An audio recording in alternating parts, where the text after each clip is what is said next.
right, you guys, I am taking you out of my sewing room simply because it is an absolute disaster in there. I'm in the middle of a bunch of sewing projects, and believe it or not, it's messier to film than it is to sew. So I've been working on a ton of videos this week, so you can't even move. But I wanted to go ahead and get this video up to you guys because a lot of you were asking about it from yesterday's video. I posted about my gold shorts where I did the bias binding facing finishing on the inside of those shorts. And so I wanted to show you all how to do that today. It's super, super simple. Here is the result of the little sample that I did. So let me take you to I guess we're gonna start at the cutting table and then quickly move to the ironing board because this is really all about pressing. So let me show you how it's done. All right, first step, you are going to want to gather a few things. We need our yoke front and back, or the waistband front and back, however it's worded on your pattern. I have mine here. You also need a good amount of bias tape. This is continuous bias tape that I have made a ton of. I have a video on how to make continuous bias tape. You can check it out right here, and I'll also have it linked in the description box. Here's how you access the description box. Any products like the pattern, the tutorial for the bias tape, any other links will be in the description box as well. So be sure to check that out. Okay, over at the ironing board now, you can see I have created my entire waistband. I've sewn the side seams of the facing here. So I've got one round piece.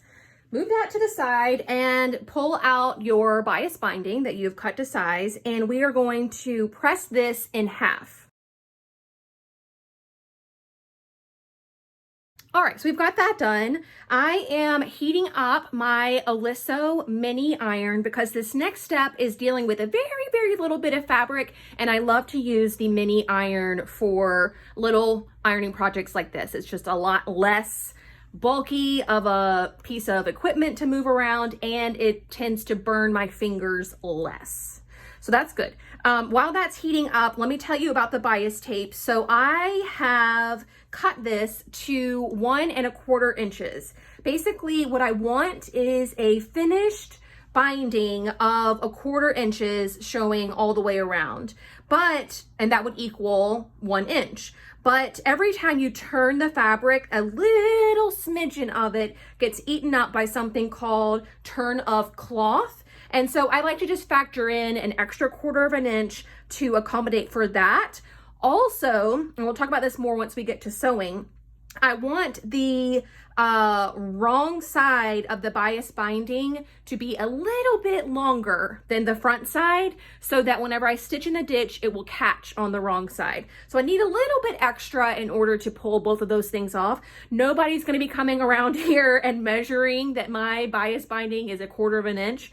I just like to give myself a little bit extra wiggle room just to ensure that the turn of cloth and the little extra on the other end still leaves me with plenty to work with. Okay, so now we have it pressed right down the center, and I am going to turn this raw edge that's closest to me to that center fold, and then turn again along the center fold.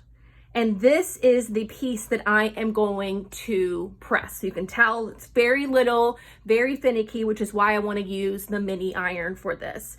And then I'm going to keep going all the way down, down, down, down. And if you're asking, well, how come you aren't just turning it in 1/4 and then pressing that?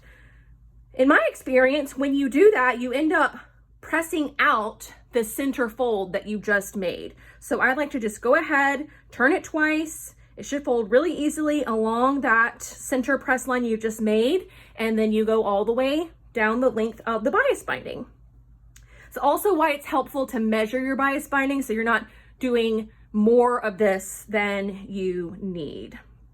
All right, I'm gonna speed you guys through this, and I'll catch you on the other side.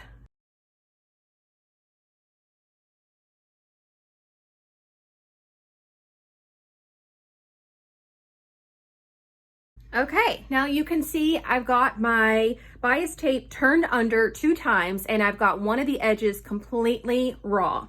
do not press that, because the trick that I am using is that we are going to use our sewing machines to create that particular fold. So whenever you take, and we're going to take the larger of the curved edges, this is the smaller and this is the larger, what would be the bottom of your facing. We are going to place the bias binding right sides together like so, and we are going to stitch that at a scant 1/4 of an inch. Because again, once we have that stitched and we turn this whole thing over to the wrong side, we want to make sure that we have enough on the other side to catch when we stitch in the ditch. So I'll illustrate that for you when we get to that part, but go ahead and get your bias binding stitched all along the bottom rounded edge of your waistband. All right, so we have our bias binding sewn to the edge of our facing, nice and pretty. And this is what I was explaining to you about having the extra width. So you're going to press your bias tape to the outside of the facing and then turn along that center fold that you made. And when you do that, the fold of the bias tape should easily cover the stitches that you just made in the previous step. If not, then you didn't sew this narrow enough, or you weren't accurate in your pressing. But this is what we are trying to achieve, is that whenever you fold this over the center fold, that it covers your stitches. That stitching line is right here. And when we go back to stitch in the ditch, we're basically stitching along that same stitch line once more. So if your fold line covers that stitching line, you know that you're going to be safe. So let's go ahead and press all of this to the wrong side. Again, I like to use my mini iron for this because it has this super pointy point end tip. So I can get in there without compromising the center fold that I made, but I can get in there. It's nice and hot all the way to the edge, nice even heat. That little iron is so great. And see, we're flipping to the wrong side and covering that stitching. So let me finish this whole seam.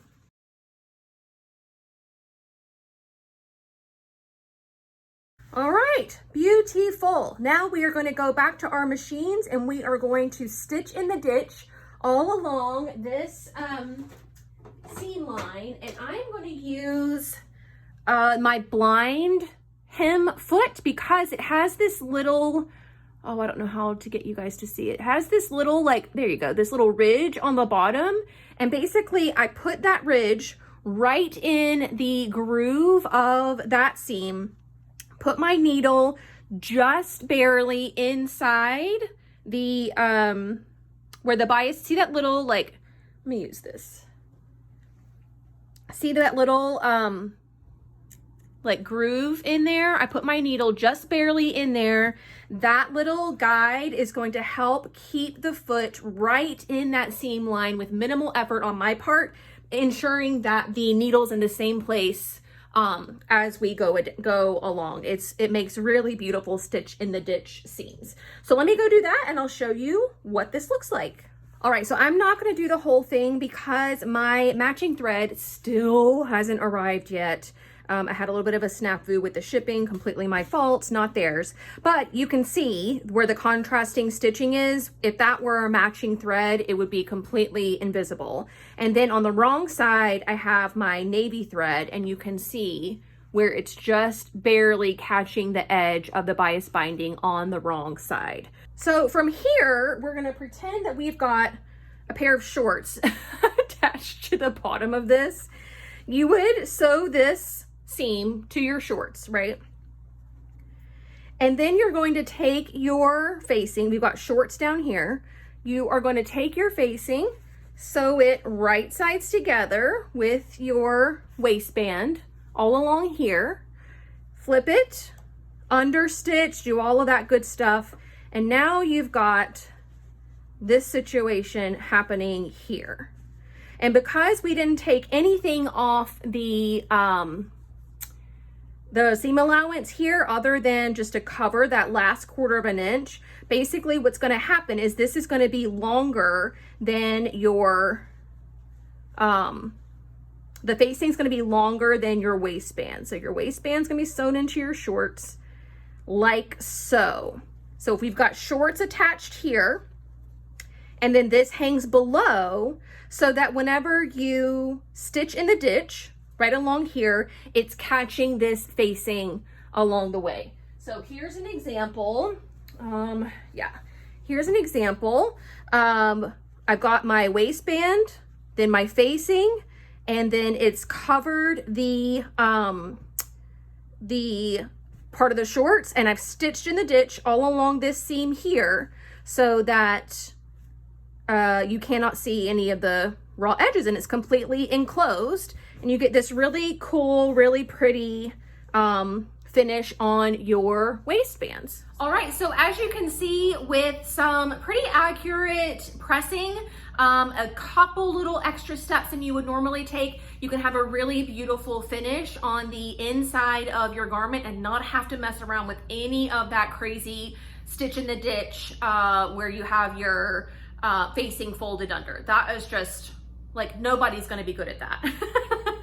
So this is a great way to kind of hack the system a little bit and get a beautiful looking garment without pulling your hair out, which in these times we need to take all the shortcuts we can get, especially when they're still beautiful. So hopefully you guys found this tutorial helpful. Let me know if you have any questions about it in the comments section below.